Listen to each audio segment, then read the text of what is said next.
사랑대의 구성 멤버들에게 있어서 굉장히 특별한 날인 것 같습니다. 남성 파트가 오늘 여성 파트보다 더 많은 놀라운 일을 지금 경험하고 있습니다. 앞으로 더 풍성해질 줄로 믿습니다. 우리 축복 인사 함께 나누도록 하겠습니다. 우리 좌우 앞뒤 바라보시면서 참 잘 오셨습니다. 인사하겠습니다. 참 잘 오셨습니다. 참 잘 오셨습니다. 우리 한 번 더 인사하겠습니다. 주 안에서 사랑하고 축복합니다. 주 안에서 사랑하고 축복합니다. 주 안에 사랑하고 축복합니다. 기도하겠습니다. 사랑해 주님 감사합니다. 저희를 부르신 분이 주님이시고 이 자리에 세우신 분도 주님이신 줄로 믿고 감사를 드립니다. 이 시간 예배 가운데 저에게 말씀하실 하나님의 음성을 저희들이 기대하며 나아갑니다. 들을 때마다 순간마다 놓치지 않고 깨닫게 하시고 이 말씀이 우리의 삶 가운데, 마음 가운데, 우리의 생명 가운데 젖어들어 그 생명의 열매들을, 말씀의 열매들을 맺어갈 수 있는 저희 모두가 되어지게 하여 주시옵소서. 예수님의 이름으로 간절히 기도드립니다. 아멘. 우리가 새해가 되면 우리가 항상 하는 일들이 있습니다. 결심과 결단이고 그리고 다짐을 합니다. 자, 지금 벌써 근데 1월 네 번째 주일이 되어졌습니다. 안타깝게도 벌써 12분의 1이 지나가는 그런 시점입니다. 새해에 여러분들이 결심했고 또 결단했던 것들이 지금 얼마나 실천되고 있는지 지금 단 1초 동안 한번 돌아보시기 바랍니다. 네, 수많은 답들이 오고 가고 있습니다. 우리는 1월이 채 가기도 전에 깨닫는 게 있습니다. 우리는 참 그렇게 의지가 좋은 사람이 아니구나. 어떨 때는 내가 혹시 의지박약가가 아닌가라는 생각이 들 정도로 나는 왜 이렇게 의지가 약할까? 왜 나는 결심대로 잘 하지 못할까? 내가 2026년에는 새벽기도회에 꼭 나가야지. 결심을 안 했으면 괜찮은데 결심을 하셨다면 그래도 한두 번은 나와야 되는데 또 그거 안 되면 나는 역시 안 되는가 보다라고 그렇게 쉽게 실망할 수도 있습니다. 그러나 어쨌든 우리는 대부분의 사람들이 경험하는 것은 무언가를 결심하고 결단했다가 곧 얼마 가지 않아서 경험하는 것은 나는 그렇게 의지가 좋다거나 그렇게 훌륭한 일을 이루어낼 만큼 그런 훌륭한 사람은 아니구나라는 것을 깨닫게 됩니다. 그리고 때로는 그 결심이 작심삼일이 계속 반복되는 것을 해마다 그리고 달마다 경험을 하게 됩니다. 우리는 더 좋은 사람, 더 훌륭한 사람, 더 나은 사람이 되려고 애를 쓰고 있듯이 신앙에 있어서도 그렇습니다. 더 열심히, 더 결단하고 결심하면서 더 단단해지고 더 강해져야 되겠다라고 자신을 몰아붙일 때가 많이 있죠. 그런데 우리가 그렇게만 살아가면 얼마나 삶이, 신앙생활이 피곤하겠습니까? 하나님은 우리를 그렇게 몰아붙이는 분이 아니라는 것을 오늘 로마서 15장 13절 한 절의 말씀이긴 하지만 우리에게 굉장한 소망을 주는 말씀을 하고 있으니 이 말씀 가운데 우리가 다시 한번 믿음 위에 서서 나갈 수 있는 기회가 되어지기를 소망합니다. 오늘 본문은 더 결단해라, 더 강해져라, 더 단단해져라, 더 버텨라 라는 말씀을 하는 게 아닙니다. 앞만 보고 열심히 달려라, 강해져라 그렇게 재촉하는 게 아닙니다. 방향을 바로 잡아야 된다라고 말씀을 하고 있습니다. 자, 13절 아까 읽었지만 다시 한번 읽어보도록 하겠습니다. 소망의 하나님이 모든 기쁨과 평강을 믿음 안에서 너희에게 충만하게 하사 성령의 능력으로 소망이 넘치게 하시기를 원하노라. 아멘. 바울은 우리에게 소망을 가져라고 말하는 게 아닙니다. 그 소망의 주체, 소망의 근거가 어디에 있는가를 분명히 보여주는 말씀을 하고 있습니다. 왜냐하면 13절의 앞부분을 보니까 소망의 하나님이라고 나오죠. 그러니까 소망은 우리가 가지려고 해서 가질 수 있는 게 아니고 얻으려고 해서 얻을 수 있는 게 아니라 그 소망의 근거는 오직 하나님께만 있다 라는 것을 말씀하고 있습니다. 우리는 보통 상황이 좀 좋아지면 소망이 생기는 것처럼, 야, 이제 소망이 좀 보인다, 이렇게 얘기하죠. 아이가 40점 받아오다가 어느 날 갑자기 60점을 딱 받아오면 어떤 마음이 들겠습니까? 소망이 생기지 않습니까? 몇 점에 대한 소망이 생기죠? 70점. 70점을 받아오면 무슨 소망이 생겨요? 건너뜁니다. 100점에 대한 소망을 가집니다.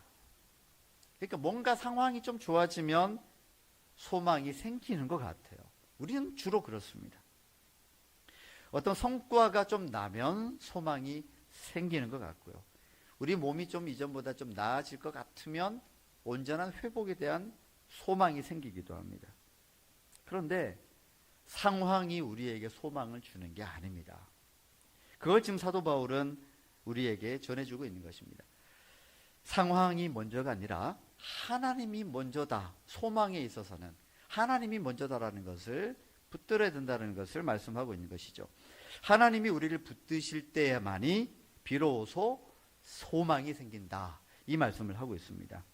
하나님이 우리를 붙드실 때만이 소망이 있다. 이 말씀을 하고 있습니다.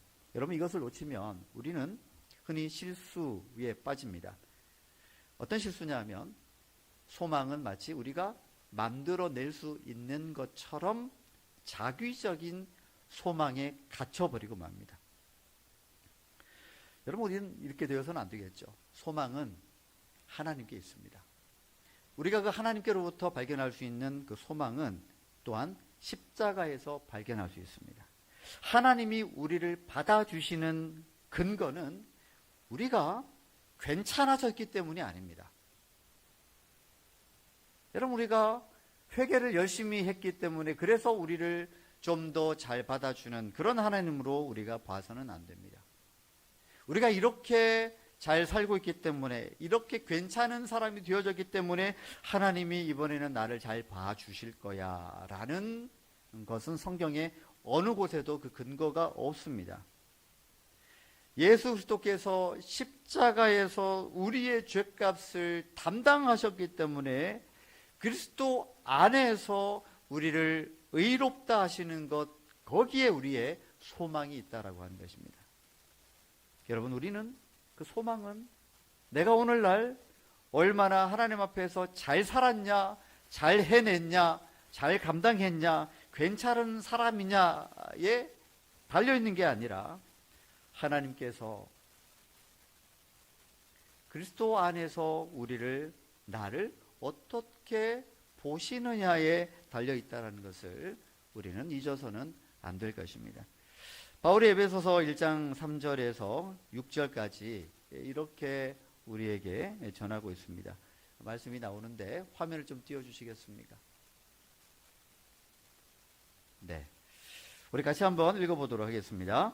찬송하리로다. 하나님 곧 우리 주 예수 그리스도의 아버지께서 그리스도 안에서 하늘에 속한 모든 신령한 복을 우리에게 주시되 곧 창세전에 그리스도 안에서 우리를 택하사 우리로 사랑 안에서 그 앞에 거룩하고 흠이 없게 하시려고 그 기쁘신 뜻대로 우리를 예정하사 예수 그리스도로 말미암아 자기의 아들들이 되게 하셨으니 이는 그가 사랑하시는 자 안에서 우리에게 거저 주시는 바 그의 은혜의 영광을 찬송하게 하려는 것이라.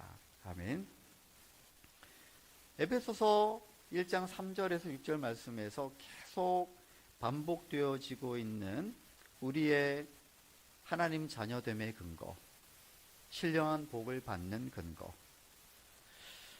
하나님 은혜 속에 들어가는 그 근거가 무엇에 있냐 하면 다 이미 창세전에 예수 그리스도 안에서 우리를 택하셨다, 우리를 예정하셨다, 그가 사랑하시는 자 안에서라고 하는 예수 그리스도 안에서 우리가 다시 재발견되어지는, 하나님께로부터 받아들여지는 역사가 일어난다라고 하는, 거기에 소망이 있다라고 하는 것을 분명하게 말씀하고 있습니다. 우리의 소망의 근거는 하나님이십니다. 우리의 소망의 근거는 예수 그리스도 안에서 이루신 하나님 아버지께 있다라고 하는 것을 우리가 잊어서는 안 될 것입니다. 여러분, 하나님의 은혜는 방금 에베소서 말씀에서 보았던 것처럼 오늘 갑자기 시작된 게 아니라 영원 전부터, 즉 창세 전부터 예수 그리스도 안에서 시작된 신비한 일이라고 하는 것을 우리가 알아야 됩니다. 저 여러분들 지금 이렇게 믿음을 가지고 살아가고 있는 것은 왜 그럴까요? 어디에서 그 근거를 찾아봐야 될까요? 여러분들이 어느 순간 이제 하나님을 믿어야 되겠다 생각이 들어서 이제 열심을 내보자 해서 거기서부터 시작되어진 걸까요? 아니에요. 그건 하나의 과정일 뿐, 이미 성경에 선포하고 있는 것은 우리를 택하셨는데 언제 택하셨다고요? 창세 전에. 여러분, 창세 전이 언제일까요? 그건 우리가 모를 일입니다. 우리는 그 시간 개념을 모릅니다. 그런데 중요한 것은 하나님이 이미 우리가 볼 수 있는 이 현실 세계 공간과 시간을 뛰어넘어 훨씬 더 그 이전에, 그리고 성경에 기록된 바에서도 훨씬 더 이전에, 창세 이전의 그때에 우리가 알지 못하는 그 신비한 깊이 있는 시간 속에서 하나님은 우리를, 예수 그리스도 안에서 우리를 이미 택하셨다. 우리를 하나님의 자녀로 삼으시기 위해서 그리스도 안에서 우리를 이미 예정하셨다 말씀하시고, 지금 우리는 거기에 대해서 응답과 반응으로 신앙생활하고 있는 것이지, 우리가 괜찮아져서, 우리가 무슨 열심을 가져서 그것 때문에 지금 하나님의 아들들, 하나님의 자녀가 되어진 게 아니라고 하는 것입니다. 그렇다고 해서 열심을 내는 게 필요 없다 말씀드리는 게 아니에요. 그 열심을 내시되, 그 열심, 우리의 열심 이전에 하나님이 이미 우리 가운데 이루신 일들을 기억하셔야 된다는 얘기예요. 그게 우리의 소망의 근거예요. 우리 이걸 잊고 살 때가 참 많이 있습니다. 자, 13절 다시 한번 보시게 되면, 모든 기쁨과 평강을 믿음 안에서 너희에게 충만하게 하사 말씀하고 있죠. 기쁨과 평강. 보통 우리의 삶이 좀 흔들리고 무너지면요, 제일 먼저 사라지는 게 있습니다. 그게 뭘까요? 기쁨입니다. 또 하나는 평강입니다. 그게 사라져 버립니다. 그래서 교회 예배 드리러 오실 때, 지난주에 뭔 일이 있었구나, 안 좋구나, 티를 엄청 내고 오시는 분도 계시고, 티를 안 내지만 우리는 그걸 느낄 수가 있거든요. 이게 뭔 일이 있구나, 무슨 안 좋은 일이 있구나, 뭔가 좋지 않은 일을 당했구나. 그것들을 우리가 알 수 있는 것입니다. 기쁨과 평강이 사라지고 맙니다. 예배 자리도 그렇습니다. 예배의 자리가, 우리 기도의 자리가 그렇습니다. 우리가 그런 기쁨과 평강이 사라지게 되면요, 더 이상 예배의 자리도 기도의 자리도 이게 우리에게 있어서 믿음 생활할 때의 어떤 하나님 안에서 누리는 영광이나 기회나 명예로 경험되어지는 게 아니라 의무감과 책임감, 때로는 두려움 때문에 감당해야 되는 의무로 전락하게 됩니다. 예배는요, 하나님의 자녀이기 때문에 마땅히 그 예배의 자리는 영광의 자리입니다. 그 예배를 드림이 기쁨이고 감사인데, 방향을 잃고서는 드려야만 하는 것으로 되고 맙니다. 기도도 그렇습니다. 우리의 하나님 아버지께 기도를 올려드릴 수 있다는 것이 얼마나 영광입니까? 우리는 기도할 대상이 분명하잖아요.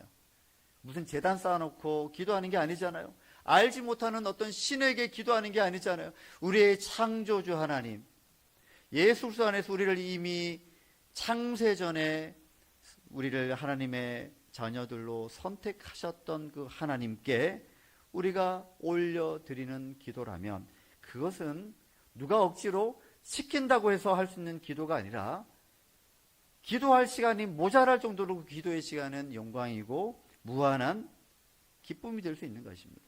그런데 어느 순간 우리는 신앙생활 좀 열심히 해 나가다 보면 자꾸만 이 기도가 의무가 됩니다. 책임이 됩니다. 해야만 하는 어떤 부담만 되고 있습니다. 기쁨과 평강이 우리의 예배와 우리의 기도의 삶 속에서도 찾아볼 수 있어야 되는데, 우리의 삶이 무너지고 우리에게 뭔가가 흔들리게 되면 그런 것들까지도 무너지고 마는, 사라지게 되는 안타까움을 우리가 경험하게 됩니다. 우리 일상도 그렇습니다. 우리의 삶의 어떤 미래에 대해서 계획을 하고 또 맡기고 하루하루를 살아가면서 하나님이 오늘은 나를 위해서 무슨 일을 하실까라고 기대하며 설레면서 살아가는 게 우리 신앙생활의 기쁨일 텐데, 나의 계획대로 되지 않으면, 나의 의도대로 되지 않으면 어떡하지라고 하는 그런 조바심이 앞설 때가 있습니다. 신앙생활 자체가 기쁨과 평강과 감사로 채워질 수 있어야 할 터인데, 그 반대로 가는 것들을 우리는 경험하게 된다는 거죠. 여러분, 우리가 한번 생각해 보시기 바랍니다. 기쁨이 없는데 우리가 헌신할 때에 그 헌신이 헌신이겠습니까?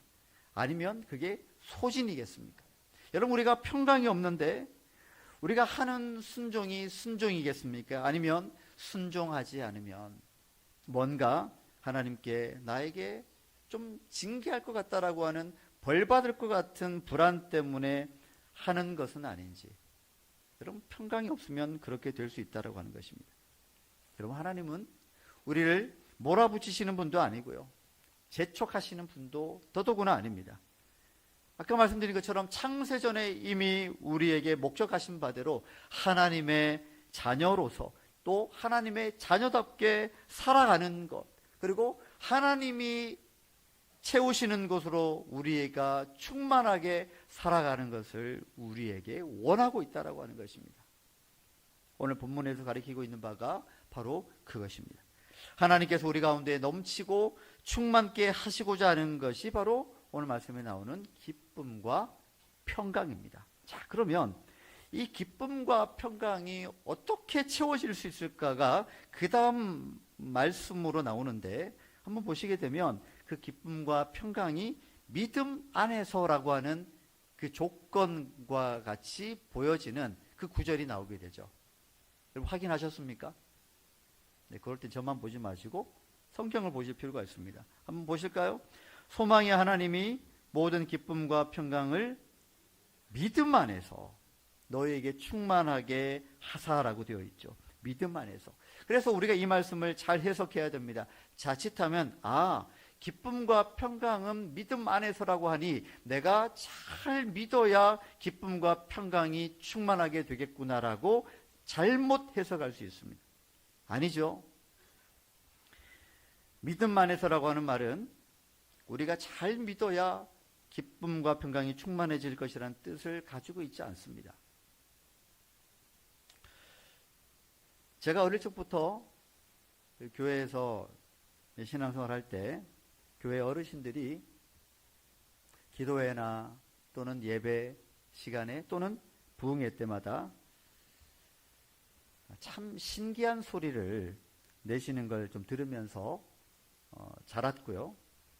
그때 저는 그런 생각을 했습니다. 저런 소리를 좀 내야 믿음이 좋은 건가 보다. 이렇게 생각할 때가 있었습니다.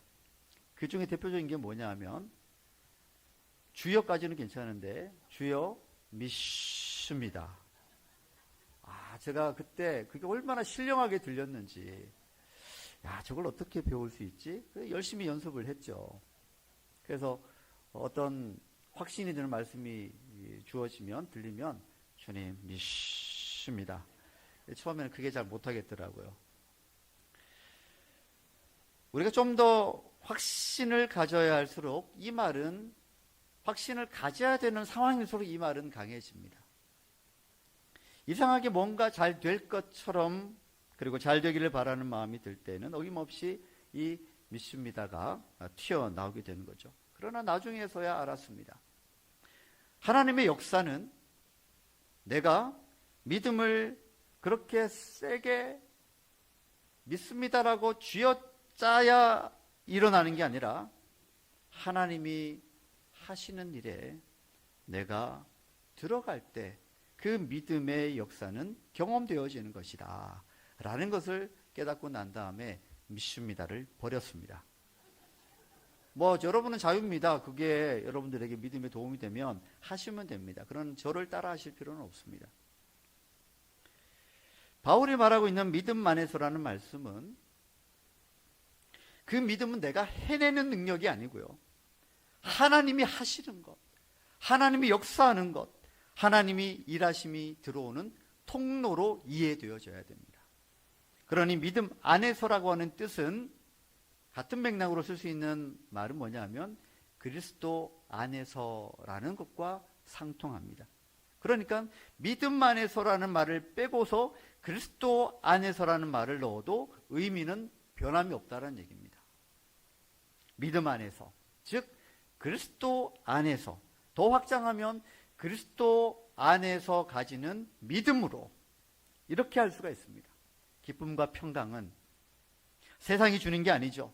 내가 잘 믿어서도 아닙니다. 소망의 하나님이 예수 그리스도 안에서 채워주시는 것이다 라고 하는 이 뜻을 항상 잘 기억하실 수 있기를 바랍니다. 그래서 여기서 우리는 믿음을 다시 정리해야 됩니다. 믿음이란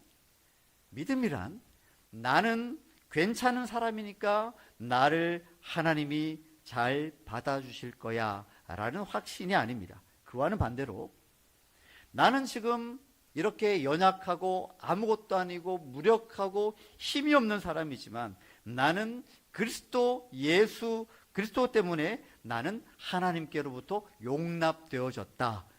이게 믿음입니다. 그러니 믿음은 언제나 괄호가 잘 쳐져 있어요. 이걸 빼면 안 됩니다. 믿음은 언제나 이게 붙어가야 됩니다. 예수 그리스도 안에서 내가 용납되어졌다라고 하는 그 믿음이 아니면 우리의 모든 열심은 자기적인 것으로밖에 끝나지 않습니다.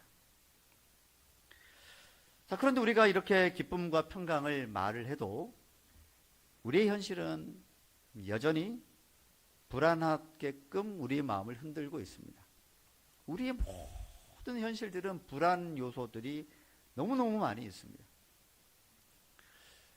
제가 우리 교회를 나가면, 저희 봉계마트 쪽으로 내려가면 거기에 횡단보도가 있지 않습니까? 제가 나중에 민원을 한번 넣을까 합니다. 사실 너무 불안합니다. 왜 불안한지 아십니까? 이 횡단보도는 도대체 어르신들이 건널 수 없는 횡단보도예요. 왜 그럴까요? 너무 짧아도. 제가 건너가기에도 어느 날 그런 생각이 들죠. 이 정도면은 어르신들은 절대 못 건너겠다. 뛰지 않는 이상은. 또 어르신들이 어떻게 뜁니까? 저게 고쳐지기 전까지는 우리 교회 어르신들 그 횡단보도는 가능하면 피해 가시기 바랍니다. 너무 좀 불합리해요. 그런 신호를 봐도 불안하고요. 우리 번영로 앞에는 얼마나 차들이 쌩쌩 달립니까?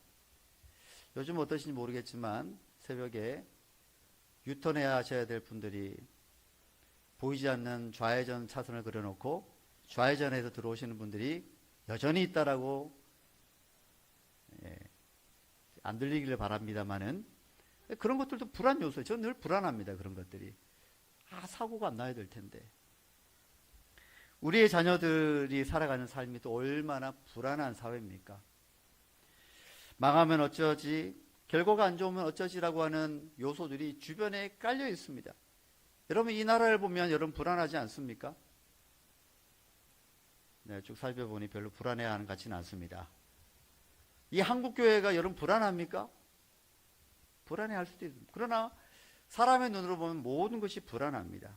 나라도 교회도. 우리 코로나 때 교회를 얼마나 걱정했습니까? 여전히 우리에게는 불안의 요소들이 있습니다. 그러나 그 코로나 때 많은 사람들이 걱정했습니다. 교회가 힘들어질 거다. 교회가 힘들어질 거다. 그러나 여전히 힘든 부분도 있지만 하나님이 세우신 교회들은 그렇게 만만하게 무너지지 않습니다. 하나님이 함께 하셨던 이 대한민국은 그렇게 쉽게 망하지 않습니다, 여러분. 우리의 그런 모든 불안들을 끊을 수 있는 대체할 수 있는 것은 오직 하나님께서 우리에게 주시는 평강밖에는 없습니다. 그걸 우리가 그리스도 예수 안에서 다시 재발견해야 되는데, 그건 단지 우리가 걱정하지 마, 걱정할 필요 없어, 이렇게 우리를 누른다고 해서, 우리가 스스로 누른다고 해서 그게 해결되어지는 게 아니거든요. 근본적인 게 우리 안에 채워져야 됩니다.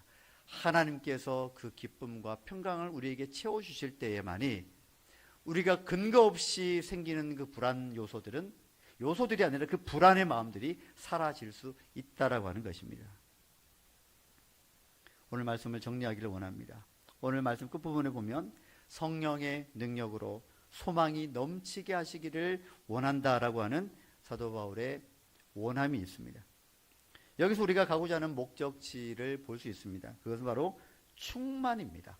넘치는 것, 이 충만. 이것은 우리가 노력한다고 해서 얻어지는 게 아니라는 점을 다시 놓치지 않기를 바랍니다. 내가 더 잘하거나 더 괜찮아지거나 그럴듯한 사람이 되어지면 채워진다? 아닙니다.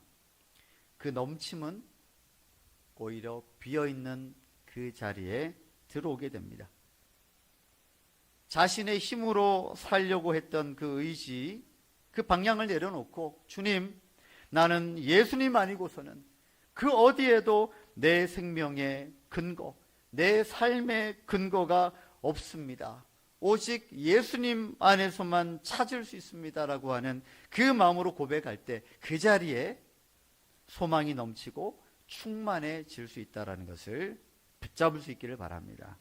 그러니 오늘 말씀을 이렇게 마무리하면 좋겠습니다. 소망은 우리의 조건에서 나오는 게 아니라 소망의 하나님으로부터 나온다라고 하는 것입니다. 우리가 마주하는 이 현실의 삶을 살아가다가 넘어지고 절망해도 다시 일어설 수 있는 이유는 나에게서가 아니라 소망의 하나님께 있다는 것을 기억하시기 바랍니다. 이 새해에 믿음으로 인한 기쁨과 평강이 충만해짐으로 성령의 능력으로 소망이 넘치는 삶을 살아갈 수 있는 우리 사랑하는 본교교회 성도님들 다 되실 수 있기를 주님의 이름으로 축복합니다. 우리가